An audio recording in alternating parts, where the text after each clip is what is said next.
So Caroline, let's start with something quick. I'm going to start a sentence, and then you finish it. Great. Okay. In climate policy, the next couple of years look... Very state and locally focused. Oh, I like that. The relationship between politician talk about climates and their votes, best described as... Not always the same. Sometimes they talk a lot, and then you look at the voting record, and you're like, it's not there, man. It's not it. The total number of elected officials in the U.S. is? Over 500,000, but even professional political scientists don't know how many elected officials we have in the U.S. Yeah, this is going to be good. Okay. Well, let's talk a little bit about California. How do you think about the influence of California, states like California? Are we putting too many eggs in one basket? What would it take for California to not be an outlier? I think it's fantastic that leader states like California, although I will be honest, California is getting a little surpassed right now by states like New York and Washington and Oregon, so there's a little bit more California can do to keep up. But you can't overestimate the importance of state action in leader states. I think sometimes it feels like, oh, it's just one state and 50 of them.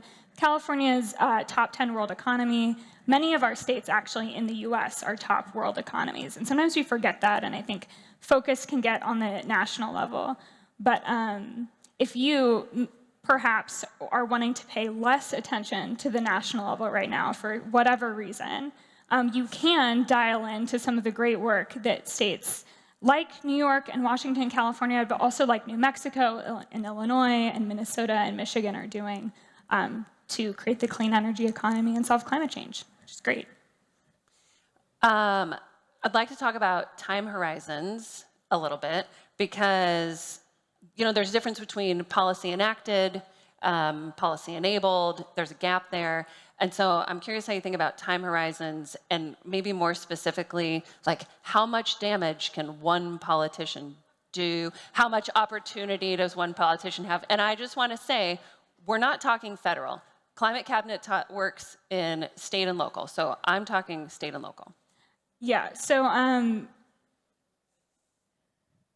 when it comes to how much damage or opportunity can one politician do, I think one of the things that we think about a lot at Climate Cabinet, because we don't do federal, we don't do the Senate, we don't work on the presidential level, is we think a lot about what impact can one lawmaker do who's maybe they are Arizona State House District 17, or they are a county executive or a county commissioner out there on city council.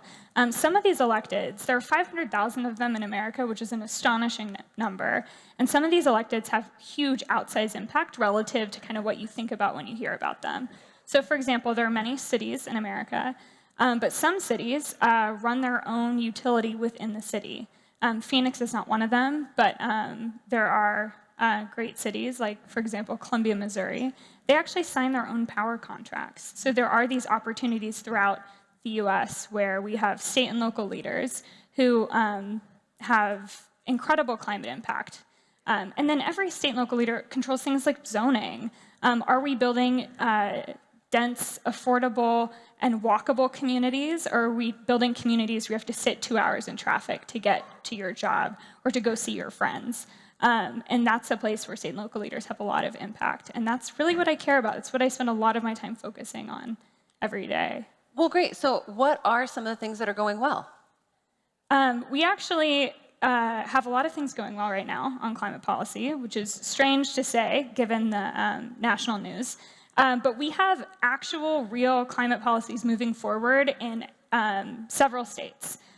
We have climate policy moving forward in Illinois. They're considering an incredible transportation package to solve that issue of you shouldn't need to drive 2 hours to get to your job. You shouldn't need to buy a $25,000 car in order to participate in the modern economy. You should be able to get from where you live to where you work to where your friends are in a safe and clean and affordable way. And so we have great legislation actively being debated right now on that. We have incredible legislation being debated right now in New Mexico. We have leadership legislation in New York and California as well. But across the country, we're seeing, we're still moving the ball forward in really meaningful ways at the state and local level, which is really, it's a good thing to think about right now. If you spend a little bit too much time on like Google News or Twitter, sometimes these things get missed in the heat of national politics. One thing I like about going to climate cabinet is that you can look at policymakers and then you can see their rankings. You kind of rank them as though they were school children, kind of A to F, which I really love. That's not how I would phrase it, but go for it. Go for it. Thank you for the moderator grace. Let's say you find yourself in an elevator with one of those F-ranked officials. Let's call him Frank. F-rank Frank. Frank. And you have 30 seconds. What do you say to Frank?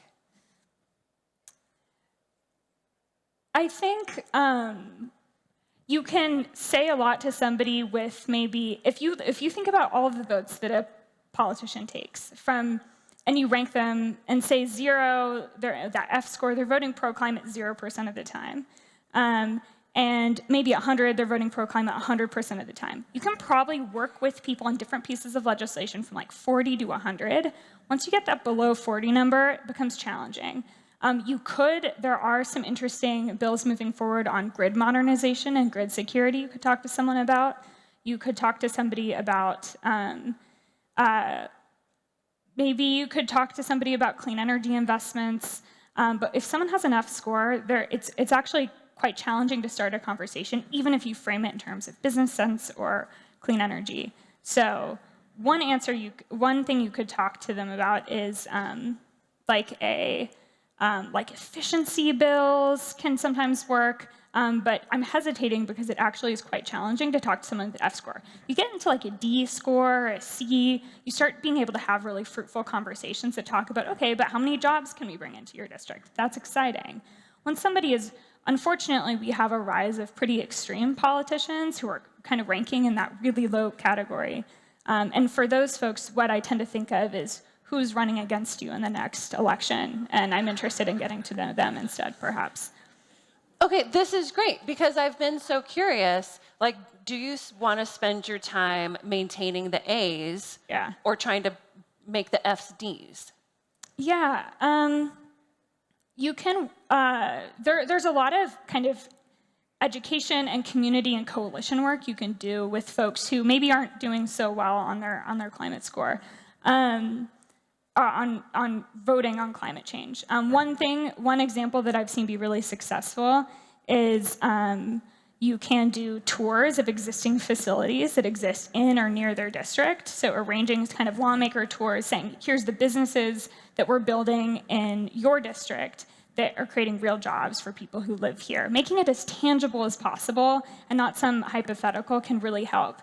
Because people really connect with other people and they connect with stories, and that's been a really successful way that you can kind of work with somebody and make them better on climate. And it takes time, but you can get there with folks, as long as they're not so extreme. I think it's important to call out that there are a group of people who hold office who are very extreme, and at some point, you really want to focus on moving folks who you can work with up the ladder of engagement and saying, how do we get these folks on board, and really bringing to bear all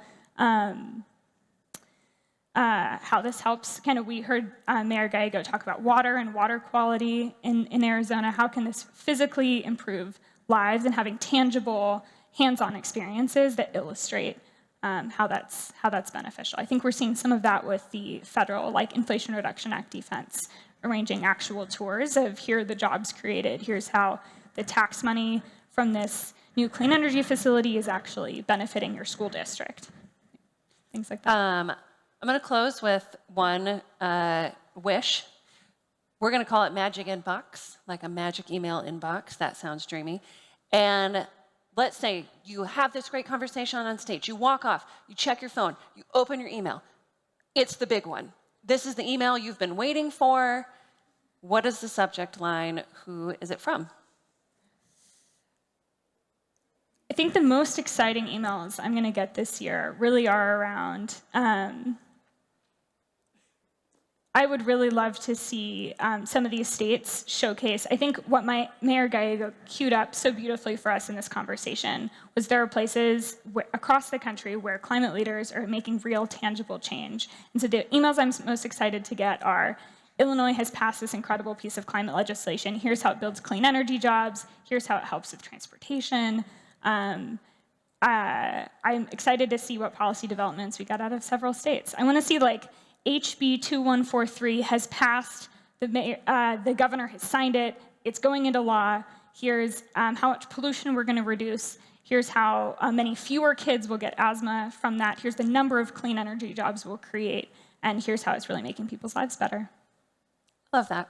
Thank you. Thank you.